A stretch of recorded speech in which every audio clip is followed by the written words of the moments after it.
നമസ്കാരം, ജന്മഭൂമിയിലേക്ക് സ്വാഗതം. നവകേരള ബസ് വീണ്ടും കട്ടപ്പുറത്തായി എന്ന വാർത്തകളാണ് ഇപ്പോൾ പുറത്തു വരുന്നത്. സഞ്ചരിക്കാൻ യാത്രക്കാരില്ലാത്തതിനാൽ നവകേരള ബസിന്റെ സർവീസ് ഇപ്പോൾ മുടങ്ങിയിരിക്കുകയാണ്. ഗരുഡ പ്രീമിയം എന്ന പേരിലാണ് ബസ് നിരത്തിലേക്ക് ഇറക്കിയത്. ഇത് കോഴിക്കോട് ബംഗളൂരു റൂട്ടിലായിരുന്നു സർവീസ് നടത്തിക്കൊണ്ടിരുന്നത്.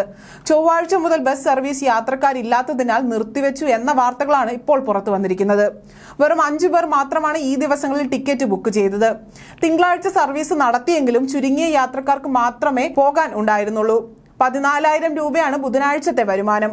ബുക്ക് ചെയ്യാതെ വഴിയിൽ നിന്ന് യാത്രക്കാർ കയറുമെന്ന് പ്രതീക്ഷിച്ചെങ്കിലും അതുണ്ടായില്ല എന്ന് KSRTC അധികൃതർ അറിയിച്ചു. എന്നാൽ ഞായറാഴ്ച 55,000 രൂപയോളം വരുമാനമുണ്ടായിരുന്നു. ബസ് സർവീസ് തുടങ്ങിയ ശേഷം യാത്രക്കാർ ഇത്രയും കുറയുന്നത് ഇതാദ്യമായിട്ടാണ് എന്നാണ് അധികൃതർ പറയുന്നത്. വെള്ളിയാഴ്ച ബസ് സർവീസ് നടത്തും. സർവീസ് മുടങ്ങിയ ദിവസങ്ങളിൽ ടിക്കറ്റ് ബുക്ക് ചെയ്ത യാത്രക്കാരെ മറ്റ് ബസ്സുകളിൽ ബംഗളൂരുവിലേക്ക് അയക്കുകയായിരുന്നു ചെയ്തത്. മെയ് ആദ്യവാരമാണ് ബസ് സർവീസ് തുടങ്ങിയത്. നഷ്ടമില്ലാതെയാണ് ബസ് ഇതുവരെ സർവീസ് നടത്തിയതെന്നും KSRTC അറിയിച്ചിട്ടുണ്ട്. മെയ് 5 മുതലാണ് കോഴിക്കോട് ബംഗളൂരു റൂട്ടിൽ ബസ് സർവീസ് നടത്തിയിരുന്നത്. നവകേരള സദസ്സിന്റെ ഭാഗമായി മുഖ്യമന്ത്രി പിണറായി വിജയനും മന്ത്രിമാരും സഞ്ചരിച്ച ബസ്സായിരുന്നു ഈ ബസ്. ആധുനിക രീതിയിൽ AC ഫിറ്റ് ചെയ്ത് ബസ്സിൽ 26 പുഷ് ബാക്ക് സീറ്റുകളാണ് ഇതിനുള്ളത്.